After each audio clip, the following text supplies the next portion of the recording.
km du marché. Je vais pas vous aider à appuyer la gâchette à fond. C'était trop rapide.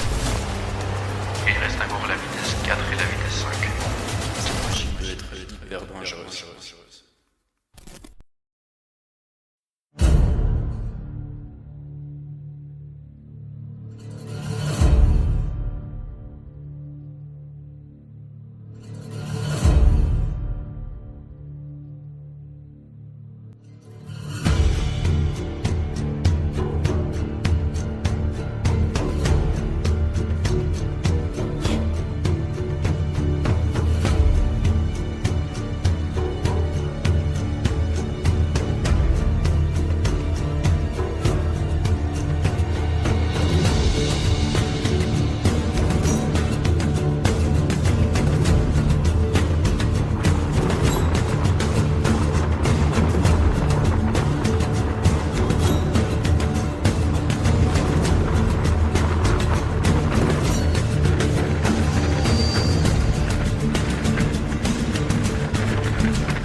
Je m'appelle Greg et je suis un grand passionné de trottinettes électriques.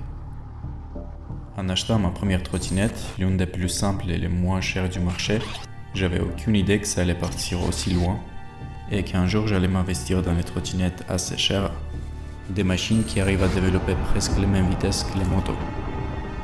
Ma première grosse trottinette qui sortait vraiment du lot, c'était la VC10+, un engin qui m'avait attiré avec ses performances incroyables et avec son look hyper sexy. J'étais sûr de vouloir garder cette machine pour toujours, jusqu'à un jour que j'ai failli chuter à 60 km/h à cause d'un crevaison.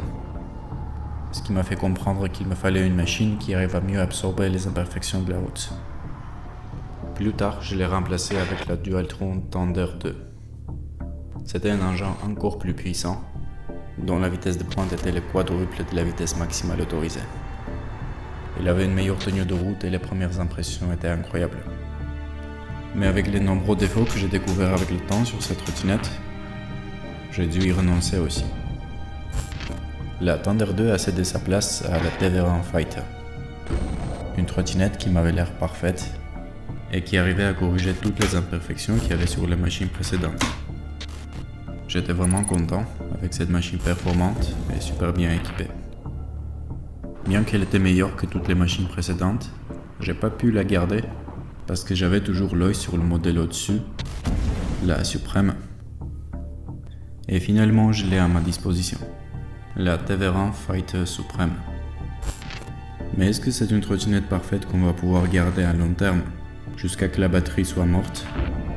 Ou est-ce que c'est encore une autre déception?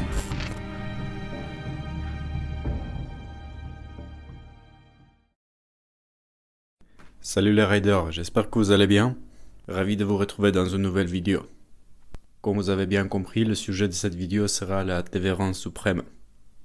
Ça fait déjà plusieurs mois que je l'ai reçue, mais malheureusement j'ai pas pu vous faire une vidéo avant, parce que j'avais pas mal de soucis avec ma Supreme, pas mal de petits défauts que j'ai dû réparer, et ça a pris pas mal de temps.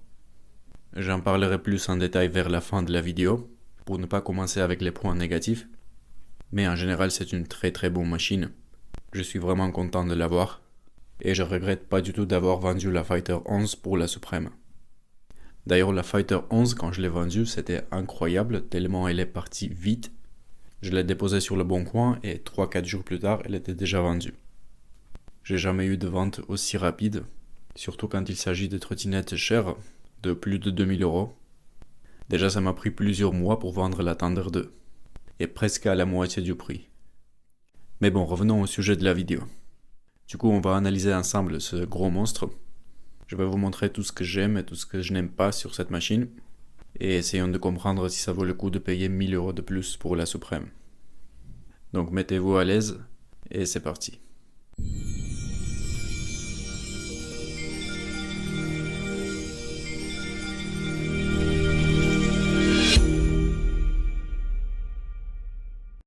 Déjà le côté esthétique. Il faut dire qu'elle est vraiment jolie. Très belle finition, avec la petite touche en carbone. On a les couleurs un peu sobres. Et là son design. Ce qui est intéressant, c'est que la première fois que j'ai vu la Deveron sur la vidéo, je l'ai pas vraiment trop aimé. Je me suis dit que, bon, elle est pas dégueulasse, mais elle est pas super belle non plus. C'était pas une canon comme la VC10. Mais quand tu commences à analyser ses performances, son équipement et tout, tu vois qu'elle a pratiquement tout ce qu'on peut demander. Tu finis par aimer le design aussi. Elle ressemble trop à la version précédente, la Fighter 11. Le même look, on dirait une copie. C'est aussi parce que j'ai remis tous les accessoires de la Fighter 11 sur la Supreme. On peut dire que c'est ma signature. Mais bien sûr, il y a des différences aussi, au niveau de l'esthétique. La première chose qui saute dans les yeux, c'est le deck beaucoup plus massif, beaucoup plus imposant, ce qui va donner plus de confort de conduite. Et en gros, c'est la raison pourquoi j'ai voulu changer pour la Supreme, parce que j'étais très mal à l'aise sur la Fighter 11, avec son petit deck de 19 cm. On a également cette partie-là qui est différente, la partie qui connecte le deck avec la colonne de direction. Elle est beaucoup plus jolie, stylée carbone, avec le nom de la marque au milieu. Ça change complètement le look de la trottinette. Ce qui est différent aussi, c'est la fixation de l'amortisseur de direction. Sur la Fighter 11, il était fixé directement ici, et c'était un peu plus préférable pour moi, parce qu'ici sur la Supreme, il est fixé directement sur le deck, donc ça prend un petit peu de place sur le deck. Moi, quand je roule seul, ça me dérange pas du tout, mais il y a mes passagers qui sont un petit peu gênés par ça. Mais bon, c'est pas vraiment grave. On peut toujours s'adapter. On voit aussi le design des moteurs qui est différent, comparant à la Fighter 11. Et là je préfère, c'est beaucoup plus stylé. Et finalement on a les ampoules des clignotants qui sont beaucoup plus grosses sur la Supreme. Ah oui, aussi sur la Supreme ils ont mis exactement la même protection des câbles que sur les Dualtron. Et j'aime beaucoup le look que ça donne à la trottinette. D'ailleurs vous pouvez les commander et les installer sur n'importe quelle trottinette. Ça protège les câbles, ça donne un look un peu plus classe, et ça coûte pas grand chose. Je vais laisser le lien en bas dans la description. Voilà, sinon tout le reste c'est exactement pareil que sur la Fighter 11. Les mêmes pneus, la même repose-pied, les mêmes garde-boue, la même potence, le même tapis en caoutchouc, la même béquille. Il n'y a plus aucune différence entre les deux trottinettes. Concernant le côté esthétique seulement. D'ailleurs, le petit déco en carbone que vous voyez, ce n'est pas d'origine. Ce sont des autocollants que j'ai rajoutés. Et ça rend la trotte encore plus stylée. On dirait qu'elle est entièrement en carbone. Si ça vous intéresse, vous trouverez les liens dans la description. Maintenant, concernant les caractéristiques et ses points forts. Bien évidemment, la Supreme elle a conservé tous les points forts qu'on avait sur la Fighter 11. On a toujours le même système de fixation, qui a corrigé définitivement les problèmes de jeu et des grincements qu'on avait sur les Dualtron. D'ailleurs, si jamais vous avez du jeu dans la colonne, normalement ça se règle avec cette vis. En les dévissant, vous aurez le levier un peu plus dur à fermer, et normalement vous devez plus avoir du jeu. On a toujours la même suspension hydraulique réglable, qui joue énormément dans le confort de la conduite. Concernant les dimensions, on a exactement le même gabarit que la Fighter 11. Sauf le deck bien sûr, on a un deck beaucoup plus large. La largeur totale du deck ça fait 29 cm. Mais vu que ce deck il a un design un peu spécifique, qui ne permet pas d'utiliser la totalité du deck. D'ailleurs c'est un de ses points faibles. Donc la partie utilisable qui reste ça fait 24,5 cm. C'est très bien par rapport à la Fighter 11. Ça fait gagner presque 6 cm. Mais malheureusement, ça reste loin de la largeur du deck d'un Thunder ou de la Nami. Puis on a toujours la même super béquille qui tient très bien la trottinette.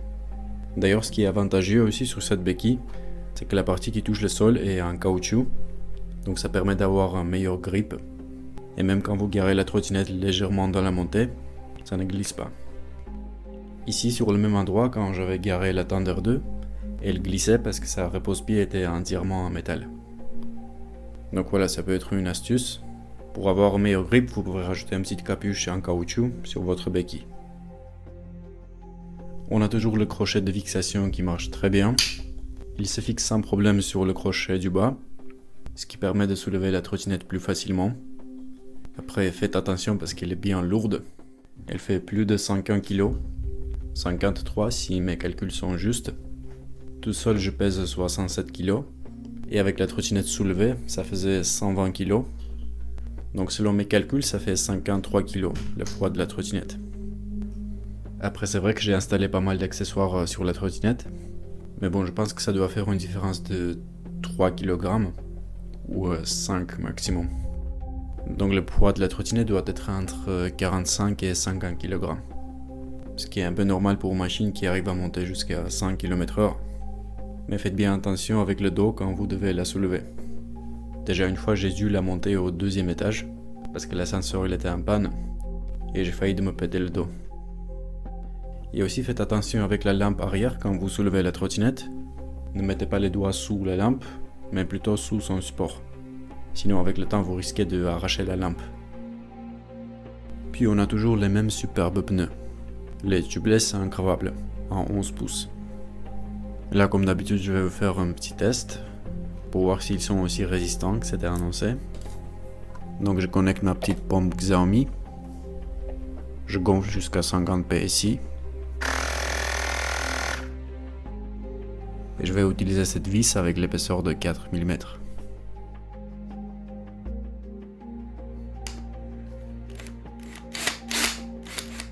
Voilà. Donc si vous êtes prêts, on y va.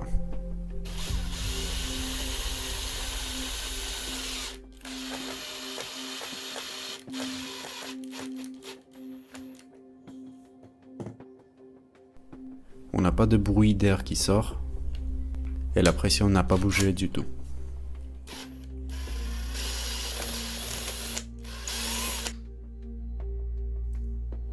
C'est génial.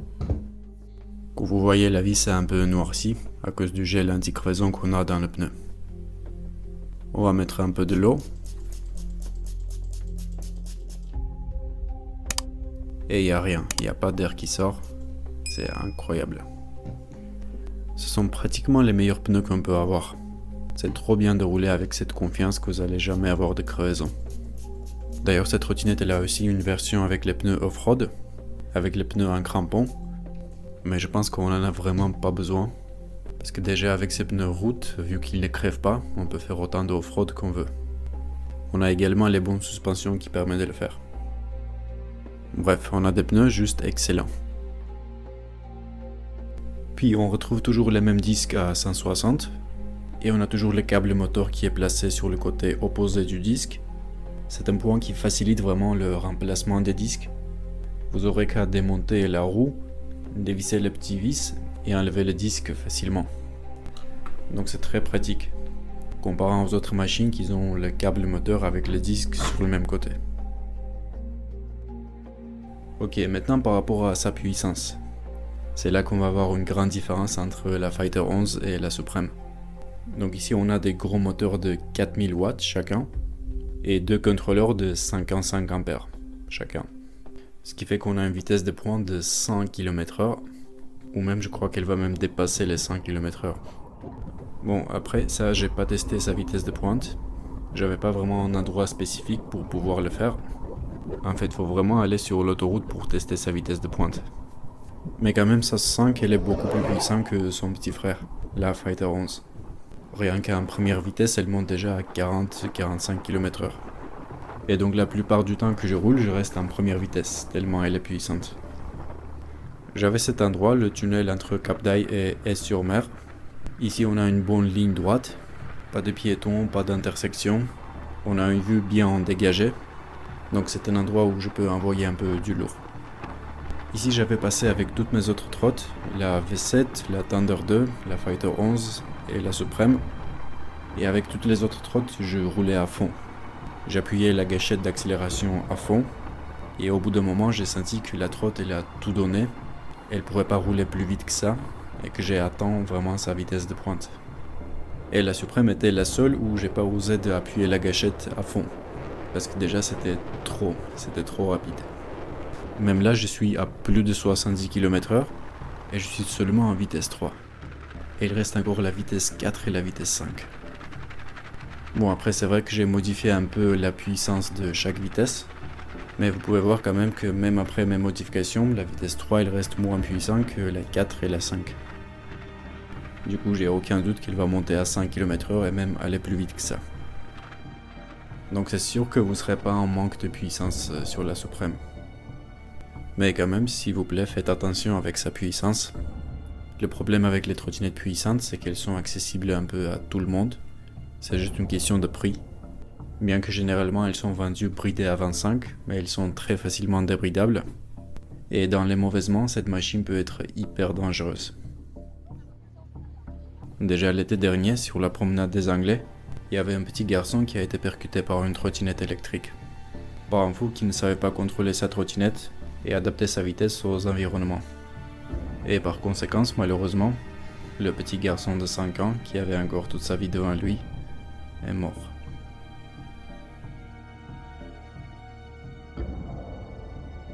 C'est pour ça que je peux conseiller les trottinettes puissantes seulement aux riders sérieux, qui connaissent au moins le code de la route, qui ont leur permis.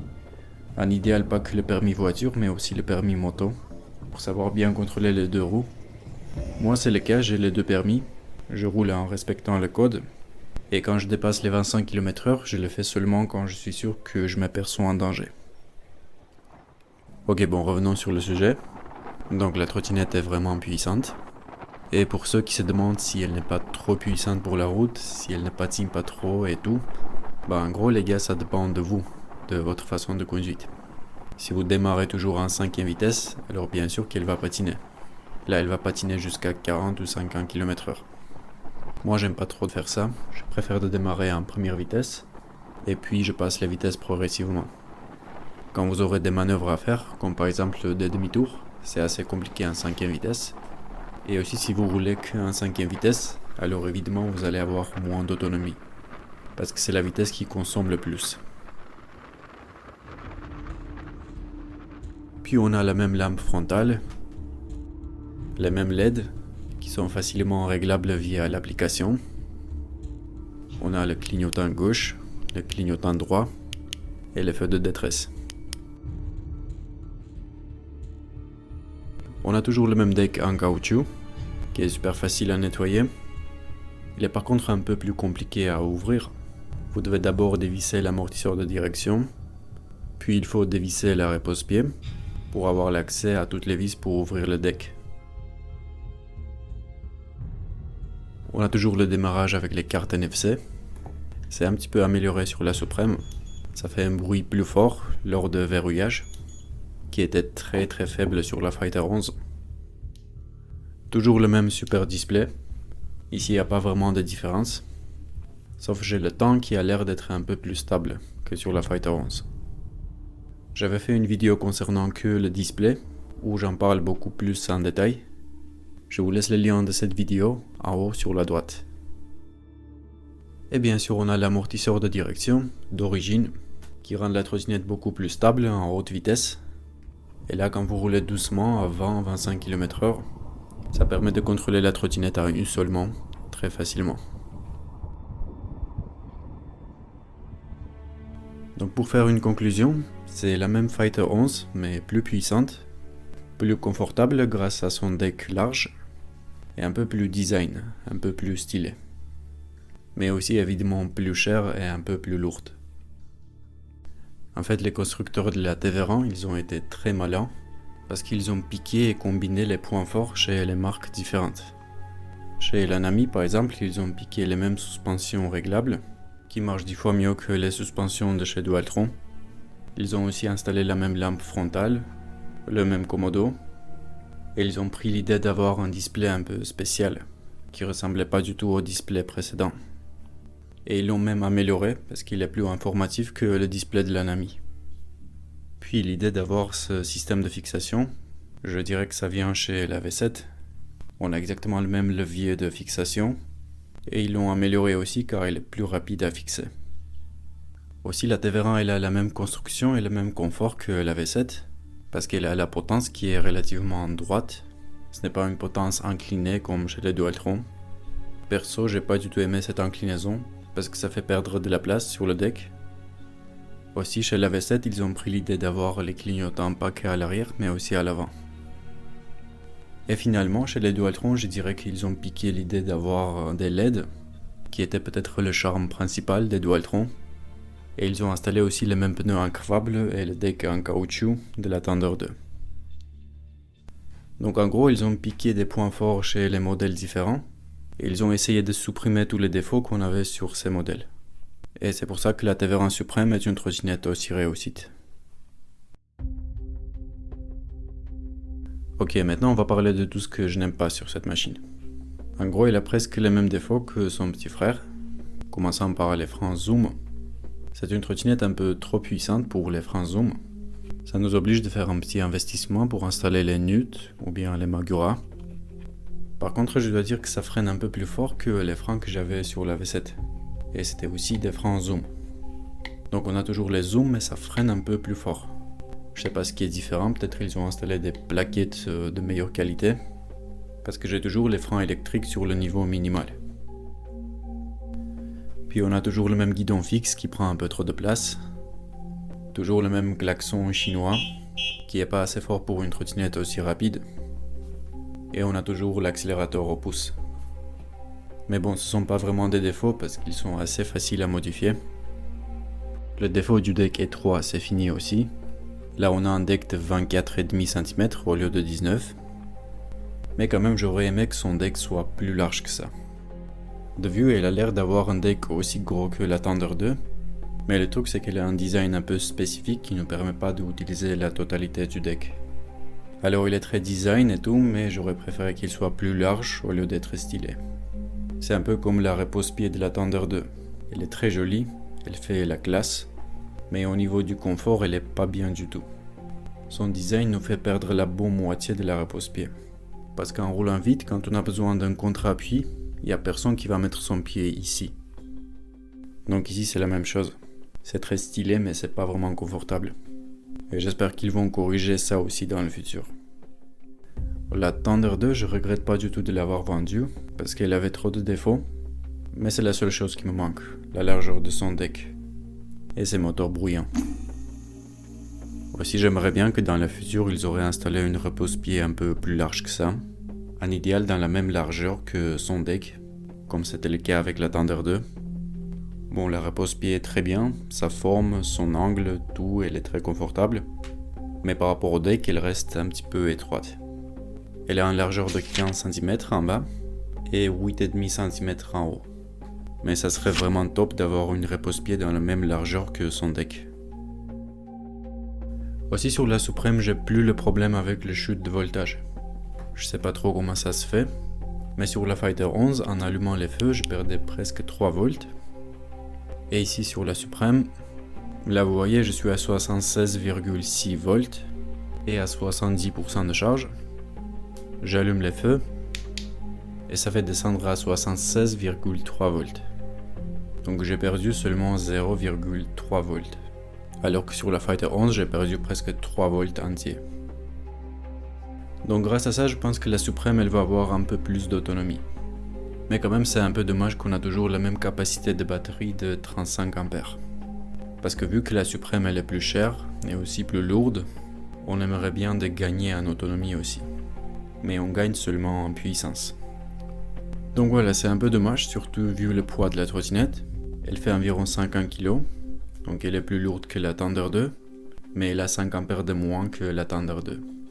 Et vu qu'ils avaient réussi d'installer une batterie de 35 A dans le petit deck de la Fighter 11, alors ici dans le gros deck de la Supreme, ils auraient pu installer au moins une batterie de 40 A.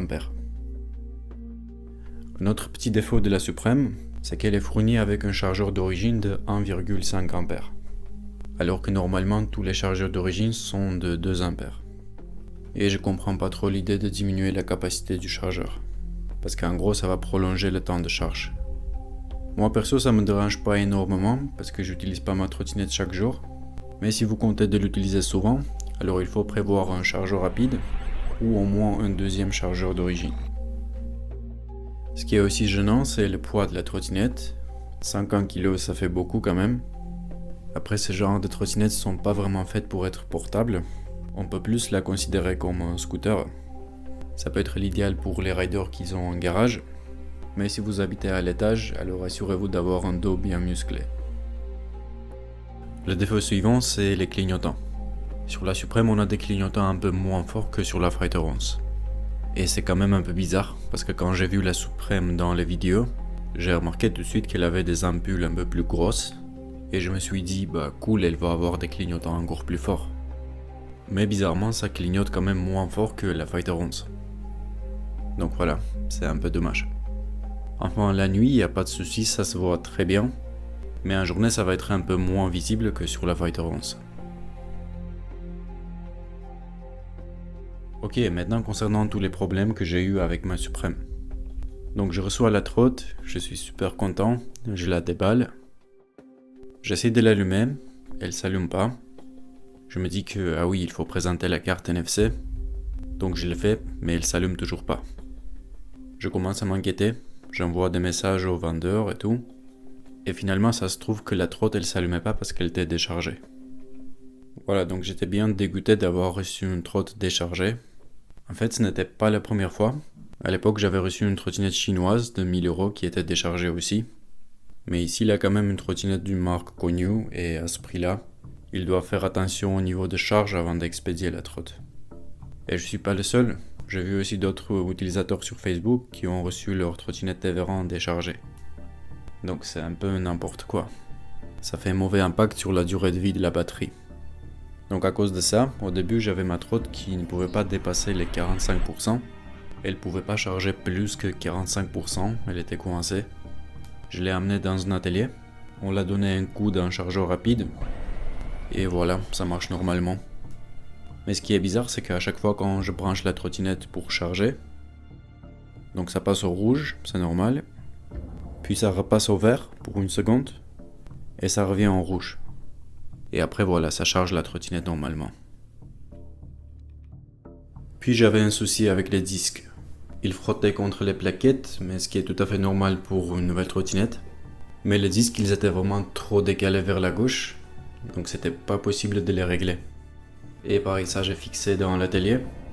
En fait, on a dû installer une rondelle de plus dans l'axe de rotation pour centraliser les disques entre les deux plaquettes. Et c'était pareil à l'avant et à l'arrière. Aussi, j'avais un souci avec la potence. D'origine, elle était un peu tordue. Elle n'était pas vraiment droite par rapport à la roue avant.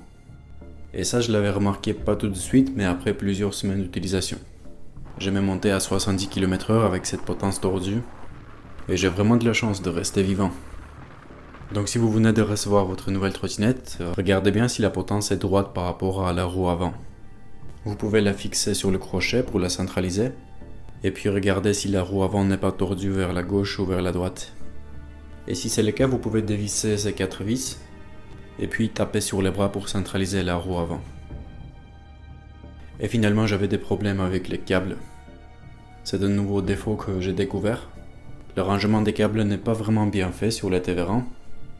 En fait, on a tous les câbles qui passent à l'intérieur, dans les caches en plastique. Et le problème, c'est que les trous là ne sont pas suffisamment larges d'origine. Ils sont trop petits et il y a trop de câbles qui passent à l'intérieur. Du coup, les câbles sont un peu trop serrés, un peu trop tendus. Et quand on braque les guidons à droite ou à gauche, ça les tend encore plus. Et avec le temps, on risque d'endommager certains câbles. Vous pouvez avoir les LED qui ne fonctionnent plus, les commodos, ou le pire, c'est le display. Et ça, c'est mon cas. J'avais le câble du display qui a été endommagé. Du coup, avec chaque braquage, le display coupait automatiquement. Là, je le tiens avec le doigt, tu vois. Je le tire en arrière, je lâche le doigt, il se coupe. Donc c'est ce côté-là, c'est sûr et certain. J'appuie le câble, Voilà, j'allume. Mhm. Tu vois ma main en même temps? Oui. Je lâche. Ah, ouais. Mais j'étais vraiment chanceux, parce que quand ça m'est arrivé, j'étais juste devant mon atelier. Mais si j'étais loin de mon domicile, je m'aurais retrouvé un peu dans la merde, avec une grosse trottinette de 50 kg qui ne fonctionne pas. Donc ce que je vous conseille de faire, c'est d'ouvrir ces caches en plastique. Ça s'ouvre facilement avec un tournevis plat. Puis bien élargir ces trous-là où passent les câbles. Et aussi bien limer les frontières. Et vous pouvez faire la même chose avec le trou en haut aussi. Donc voilà ce que ça donne. C'est peut-être un peu moche, mais on s'en fout, le plus important c'est qu'il y ait du jeu et que le câble soit pas endommagé. Aussi je vous conseille d'ouvrir le cache en carbone. Pour le faire il faut d'abord enlever le logo Tévéran. Puis on va dévisser ces deux vis.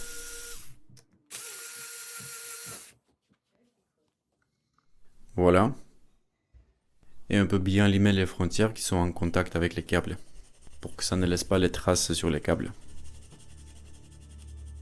Aussi un petit conseil, si vous n'utilisez pas votre trottinette pendant quelques jours ou une semaine, vous pouvez verrouiller la NFC, parce que quand elle est déverrouillée, elle est toujours alimentée, et elle bouffe pas mal en batterie.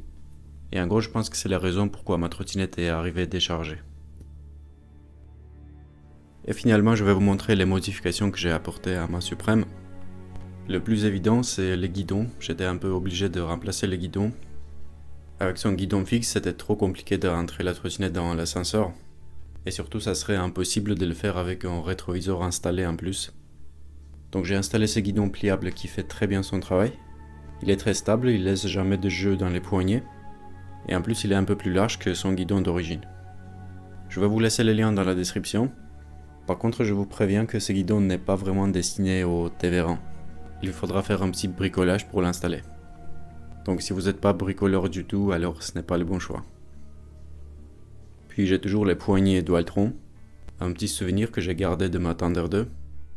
Je les trouve un peu plus confortables que les poignées de la Tévéran. Ils prennent aussi moins de place sur le guidon. Par contre, c'est un peu la galère quand on veut les enlever. J'ai aussi remplacé l'accélérateur, parce que finalement j'ai pas du tout aimé l'accélérateur au pouce. Ça va encore quand on roule doucement, mais quand j'ai monté à 70 km/h avec l'accélérateur au pouce, j'avais un peu peur. J'avais l'impression de rouler à une seule main. Parce que quand on est obligé de relâcher les guidons avec le pouce, ça nous fait perdre pas mal de stabilité. Et les virages, c'était encore pire. Je pouvais soit accélérer, soit tenir les guidons, mais pas les deux en même temps. Donc je suis très content d'avoir installé un accélérateur index, c'est beaucoup plus confortable. Pour le faire, j'ai ramené ma trotte à l'atelier et j'ai demandé d'installer un accélérateur index. C'était un petit investissement de 30 €. J'ai installé le même accélérateur que sur les Zero, parce que j'aime bien son look. Bien sûr, les boutons et l'écran ne sont pas fonctionnels, j'utilise seulement la gâchette. Et de ma part, j'ai rajouté un petit logo Tévéran. D'ailleurs, pour les riders et rideuses niçois, si vous avez un souci avec votre trottinette, que ce soit un remplacement des pneus, des problèmes avec les parties mécaniques ou électroniques, je peux vous conseiller cet atelier où je vais régulièrement. Ça s'appelle Mécatronis. Bonjour. Super, et toi? Alors? Les gens là-bas sont très sympas, très professionnels. Et en fait, les mains en bougeant, il passe de la polarité plus à la polarité moins. C'est ça qui lui donne l'accélérateur, l'accélération minimum et maximum. Et leurs prix sont très corrects aussi. Et ils s'occupent pas que des trottinettes, mais aussi des vélos électriques, des motos électriques. Bref, ils s'occupent un peu de tout.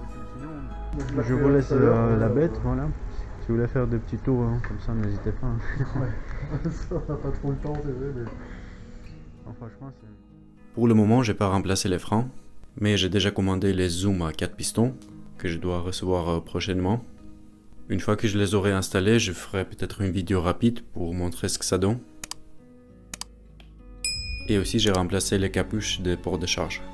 J'ai remis les mêmes qu'on a sur les nouvelles Dualtron. Ils donnent meilleure protection et il y a moins de chances que ça s'ouvre pendant la conduite. Tous les liens dans la description. Voilà, donc c'est simple, la Tévéran Suprême, avec ses avantages et ses défauts. Finalement, il n'existe pas de trottinette parfaite, mais je pense que celle-là, elle a le moins de défauts possible. Oui, on a toujours les moteurs silencieux, mais on pourrait les compenser avec la prudence sur la route. La trottinette est lourde, mais comme j'avais dit, elle n'est pas vraiment faite pour être portable. C'est dommage qu'on a toujours la batterie de 35 A, mais finalement elle n'est pas petite. J'arrive quand même à faire tous les trajets que je faisais avant avec la Thunder 2, malgré la différence de 5 A. Je pense que son seul défaut important, c'est le deck relativement étroit, parce que tout le reste est facilement modifiable. Les guidons, le klaxon, l'accélérateur, les freins, ça se change. On peut aussi acheter un chargeur rapide pour diminuer le temps de charge. C'est vrai que le prix de la trottinette ne fait pas rêver. Elle a un prix de plus de 4000 €, donc un peu plus cher que la Thunder 2. Mais je pense quand même que c'est une bonne valeur pour son prix. Après avoir acheté la Thunder 2, j'avais un peu de doute dans la tête. Je me disais, est-ce que j'ai pris la bonne? Peut-être fallait prendre la Storm Limited. C'était pareil après la Fighter 11. Je me disais que j'aurais dû prendre la Supreme. Mais là, franchement, après avoir pris la Supreme, j'ai plus de doute, j'ai plus d'hésitation. Je sais que j'ai pris la meilleure trotte du marché. Je regarde de temps en temps des unboxings et tout, mais là, il n'y a aucun trotte qui me donne envie de revendre la Supreme. J'ai vu aussi la nouvelle Thunder 3 qui vient de sortir. Elle a l'air très bien, ils ont corrigé pas mal de choses dessus, mais je pense qu'elle est toujours pas aussi bien que la Supreme. Plus tard, je ferai une autre vidéo en VS entre la Supreme et la Thunder 3. Donc abonnez-vous pour ne pas la rater. Voilà, donc je trouve que c'est pratiquement la meilleure trotte dans la catégorie de 72 volts. Elle est très complet, très bien équipée, et je pense qu'il a tout pour être homologué pour la route. Elle a la puissance, l'autonomie, le bon freinage, la bonne tenue de route grâce à ses pneus larges et son amortisseur de direction. Elle a tout pour être bien visible, la lampe, les feux de stop, le clignotant à l'avant et à l'arrière, les feux de détresse. Il suffit de rajouter une plaque d'immatriculation ici, et voilà, elle est homologuée. Puis elle est très jolie, elle attire pas mal d'attention sur la route, elle fait tourner la tête. Vous vous sentez un peu comme une modèle d'Instagram. Peut-être si dans le futur ils sortent une nouvelle Supreme qui corrige tous les petits défauts que j'ai montrés dans la vidéo, j'aurais envie de la changer. Mais là je suis très content avec cette trotte. Merci beaucoup d'avoir regardé la vidéo jusqu'au bout, j'espère que vous l'avez aimé. La création de la vidéo m'a pris des millions de clics, et je vous en demande qu'un seul sur le bon endroit. Faites attention à vous sur la route, et à bientôt dans une prochaine vidéo.